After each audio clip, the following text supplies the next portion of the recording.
Okay, but we're in Armageddon. Who cares? It's time to focus right here, right now. Hikaru Nakamura in second place coming into round 7. Magnus Carlsen in first place in round 7. A battle of the tournament leaders. Remember, in round 2, it was Magnus Carlsen who won this Armageddon battle with white. Will Hikaru Nakamura serve revenge? And this is early days. This was not the Nimzo Indian. It was actually Magnus Carlsen who switched things up first. He went for a Queen's Gambit, declined, and very tense position here. We see black with 2 very strong pawns in the center, but at any moment, this structure could change. We could see a capture of pawns. Black would be left with an isolated queen's pawn. A very fluid position, all pieces on the board as well. Hikaru really flexible with white structure.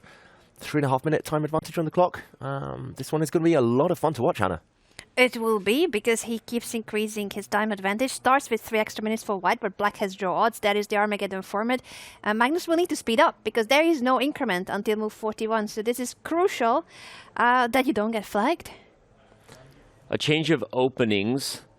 Advantage Hikaru or Magnus, David?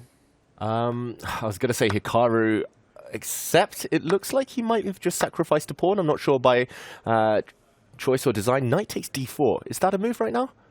It is a move, and you should just highlight it real quick. You could even show it. It's on the board. If I had my, yeah, it's on the board. If queen takes d4, bishop c5, we don't even have to analyze. Oh, and Hikaru knows what he's doing. Yeah, he looked up to the ceiling. Best Harmon inspiration. Okay. And this is what he wanted. This is what he wanted, and you can tell Hikaru has caught Magnus by surprise a little bit. Also, a 4-minute advantage on the clock. It started as 3. It is now 4. I have a feeling this might be preparation. Wow. I think it is. Yeah.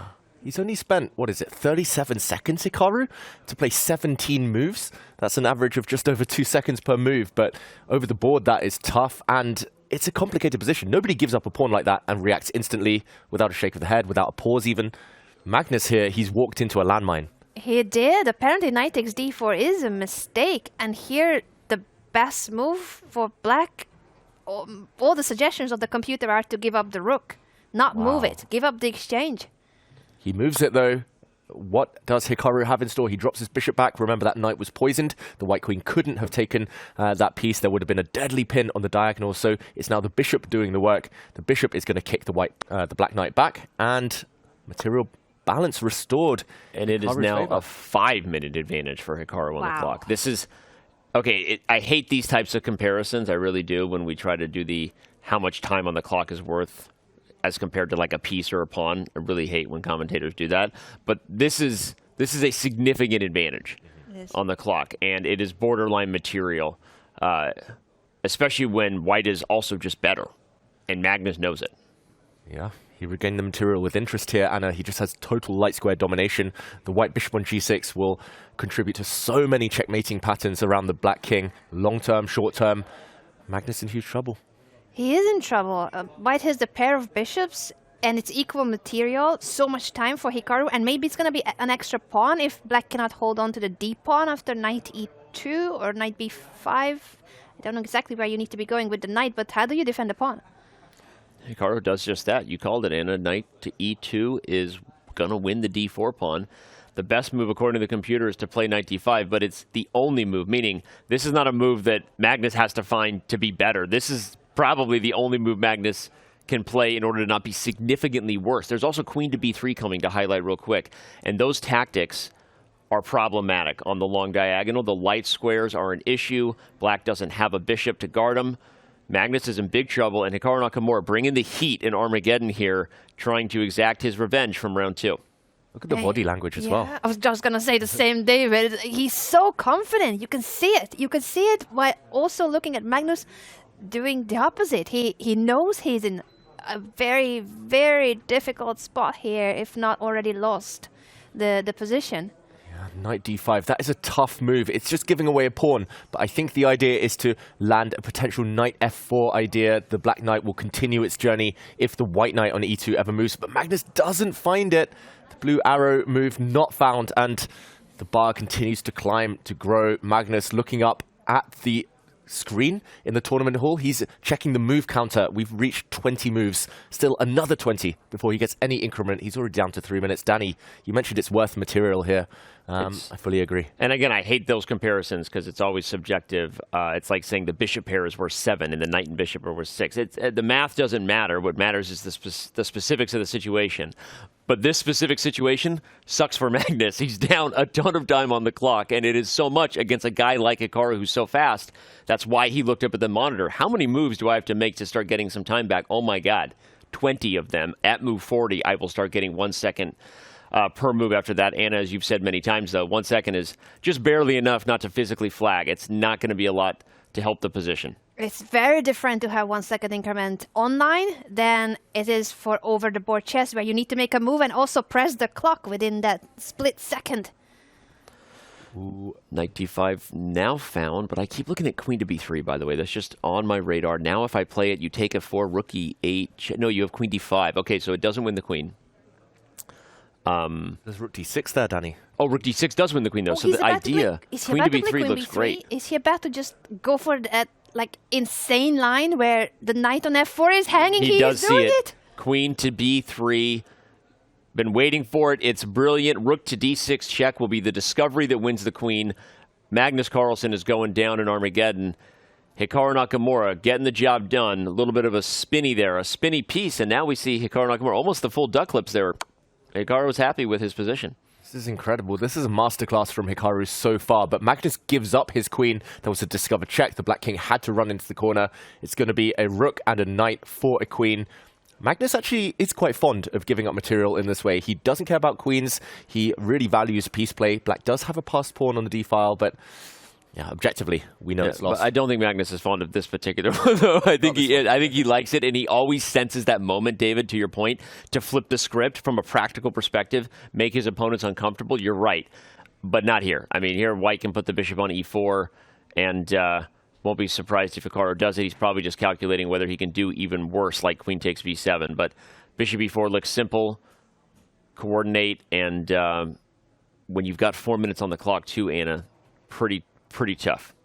This is an incredible game, and Hikaru Nakamura has been brilliant. The preparation, the way he found some of these extremely sharp moves, some of it was preparation, but the rest of it, like queen b3, he finds these double exclamation mark moves over the time within such a short think.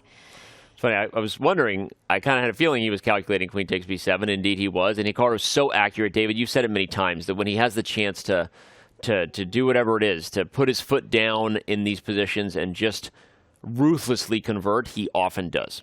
Yeah, this is why he's so consistent in Title Tuesday, so dominant in Bullet Brawl. Hikaru, he senses when to change the speed. I mean, he's slowing down now, really professional, because he's done the hard work. He's got the material advantage. He's got 4 extra minutes. Blunder checking, that's the main job now for Hikaru Nakamura. Magnus needs a miracle, most likely based on running the d-pawn forward, but White has so many pieces are on the board right now. It's hard to imagine that working. Black's knights look nice, but they aren't on stable squares. This is a cleaning up job that Hikaru should be up to. Nerves are the only real thing that can get in the way right now. But Magnus, we saw it early in the tournament. 26 out of 31 Armageddon games won. That is incredible. It looks like this might be one of the rare exceptions. And that was 26 out of 31, by the way, before he got Armageddon and won again. I believe it probably is even better now than it was. Not that the stats matter. You made your point. I'm just saying, yes, Magnus Carlsen is pretty dominant in Armageddon, and we'll get an accurate and updated Magnus Carlsen lifetime Armageddon score at some point, but yeah, point proven, and it's not easy to beat Magnus in the Armageddon format, but Hikaru on his way to doing it. Yeah, Magnus fighting hard though. I love this last knight move, this jump from Black. It stops White's main plan, which was to push the pawn forward to a5 to destabilize the Black bishop, and that square was covered, but queen a6. Hikaru's so accurate. This knight now, the Black Knight, if it jumps, if it captures a pawn, it might just get stuck, trapped on that square. The White Queen will come back and catch it. Magnus, I'm guessing he's going to continue journeying in with his knights, but Black's bishop is actually a real source of concern here. Anna, Hikaru, he's just moved up all the gears. Look at the time advantage still intact. This is huge, and this is move 28. Magnus still needs to play 13 moves before there's any increment. He's playing knight to d2 with the idea that then the knight can jump to b3. That's a way of stopping white from pushing a5. So I think he is at least finding an immediate way to not be immediately lost. But it's still concerning. Hikaru is pushing a5 regardless, so he's saying that I don't care about knight b3. Yeah, I guess the idea was to maybe take the black bishop and the white pawn would have become super strong.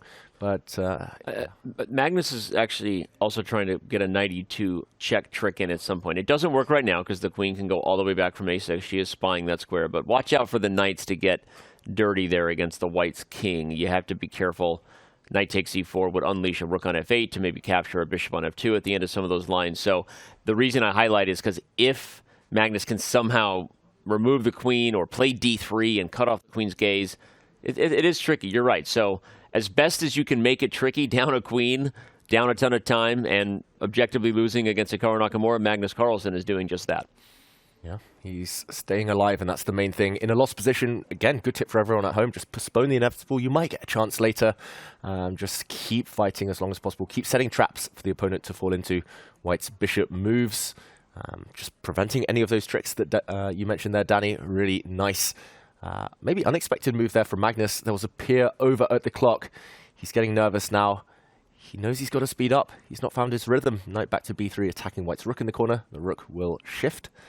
Centralize maybe to the d1 square. That would be the most logical move to blockade Black's pass pawn. What's Magnus got up his sleeve? It's looking tough. Is he going to try to push the d pawn, but that invites the trade of bishops? He's doing so. His pass pawn is his only chance in this position, and the white king, if there's any tricks with the checks that you mentioned, Danny. Yeah, but as you said, it also invites simplification now. And Hikaru, David, you already shouted it out, but I'm going to double down on the point. Hikaru managing that time advantage so well. And again, if you're watching this and you're a young, ambitious player or an ambitious tournament player, doesn't matter what age you are, the point is Hikaru really putting on a master class of dictating the tempo and just recognizing that why give my opponent any unnecessary chances? Use the other advantage I've earned, which is the one off the board on the clock. And that's why he's able to continue to play these just super accurate moves. And we called it material earlier on, that it was a material time advantage. And that probably paid off, because if that was a mutual time scramble, David, that might have been nasty. There were some tricks with the knights, and it wasn't fun. But now Hikaru has made it look easy, and I think this one is all but over.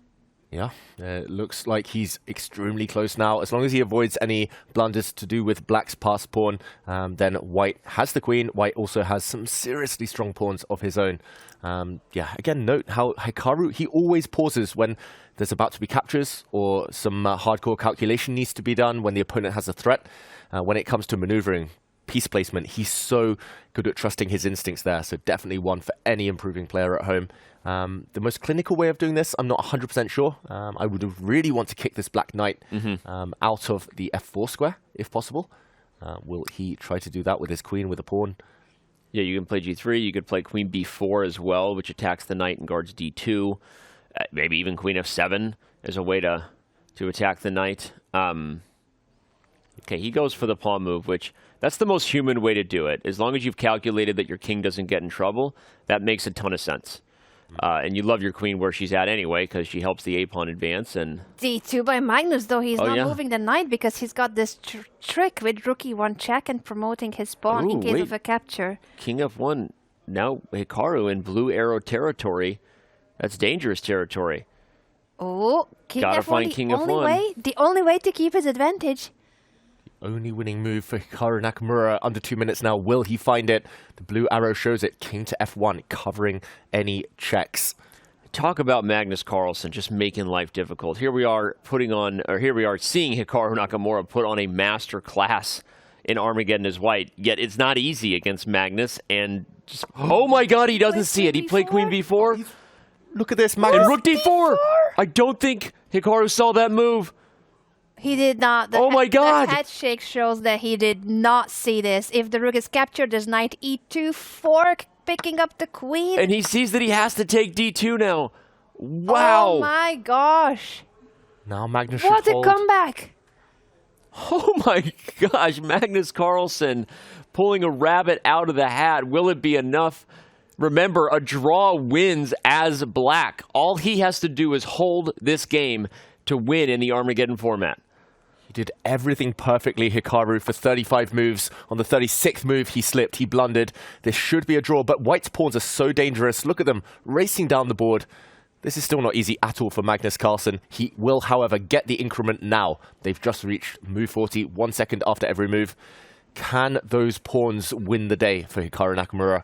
He needs to win it all over again. The game started again, basically. He needs to, and he knows it. And that's the hardest part, when you know that you were completely winning and you spoiled it. He needs to somehow put that behind him, but at the same time, he's playing a game with only a few seconds on the clock. Can he do it? Can Hikaru forget about his missed chance? Like, he was completely winning.